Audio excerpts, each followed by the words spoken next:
I was at first as outraged as everybody else by the Pope's opening remarks as soon as he landed in Edinburgh, blaming atheists for the atrocities of Hitler and the others of the 20th century.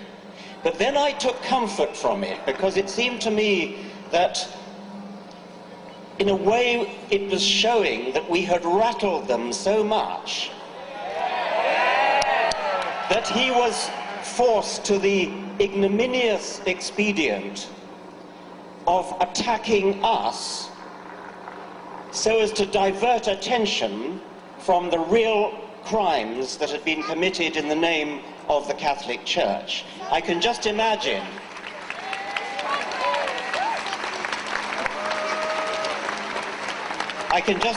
the discussions in the corridors of Vatican power. How are we going to distract them from buggering boys?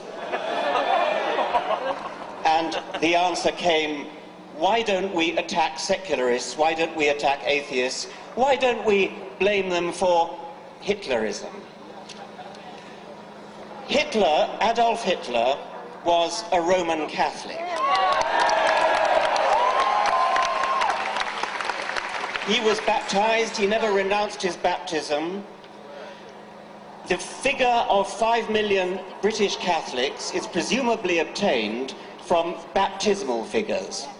I don't believe a word of it. I don't believe there are 5 or 6 million British Catholics. There may be 5 or 6 million who have been baptized, but if the Church wants to claim them as Catholics, then they have to claim Hitler as a Catholic.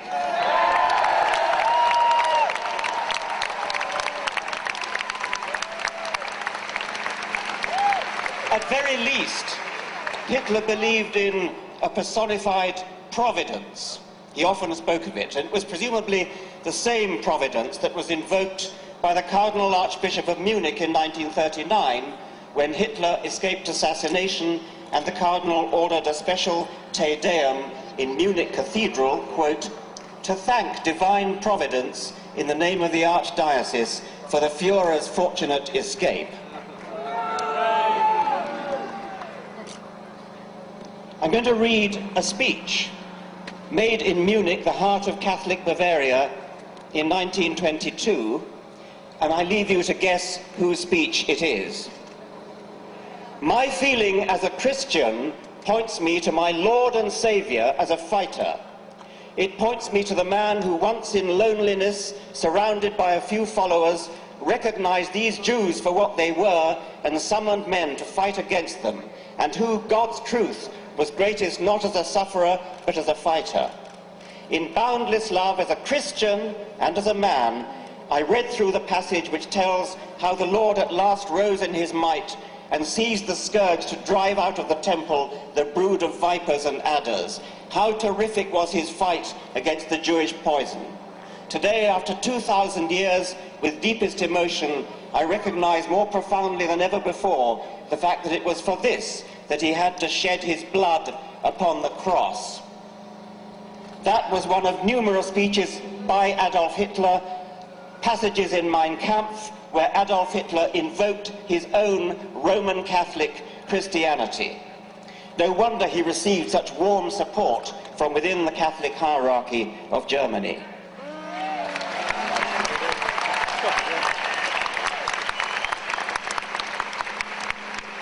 Even if Hitler had been an atheist, as Stalin more surely was, how dare Ratzinger suggest that atheism has any connection whatsoever with their horrific deeds?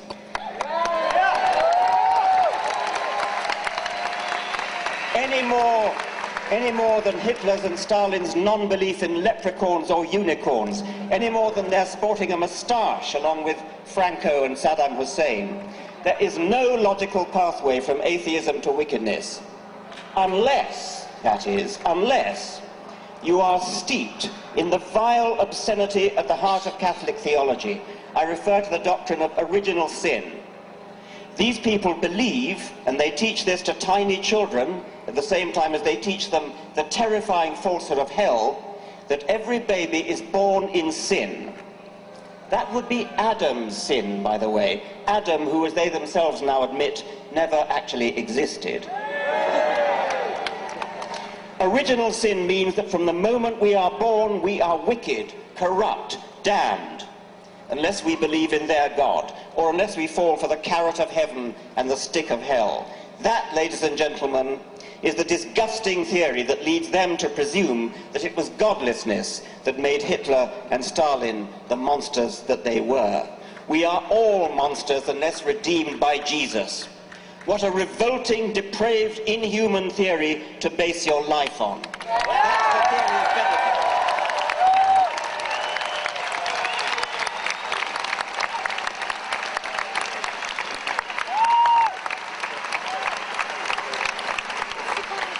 Joseph Ratzinger is an enemy of humanity.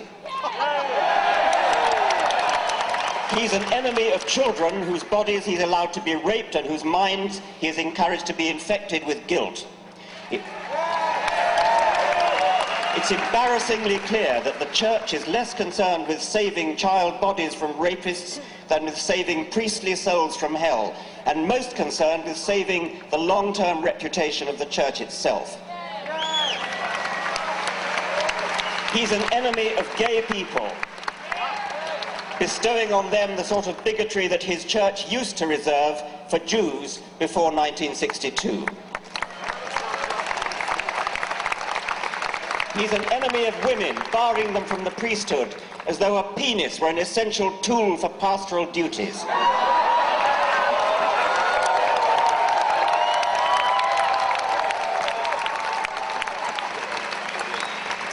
He's an enemy of truth, promoting barefaced lies about condoms not protecting against AIDS, especially in Africa.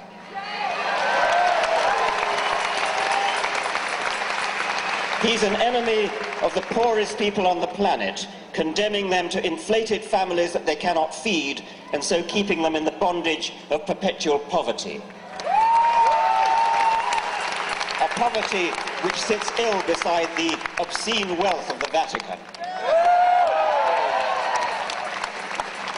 He's an enemy of science, obstructing vital stem cell research on grounds not of true morality, but of pre-scientific superstition.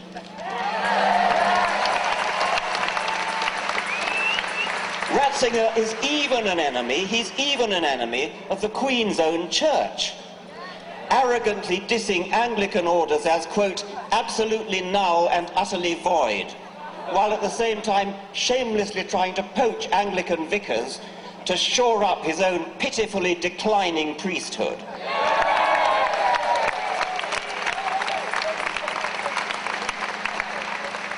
Finally, perhaps of most personal concern to me, Ratzinger is an enemy of education.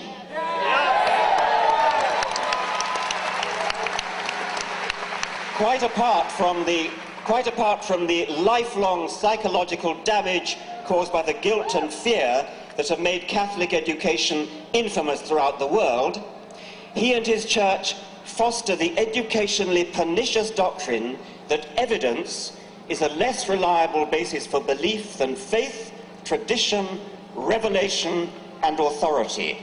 His authority.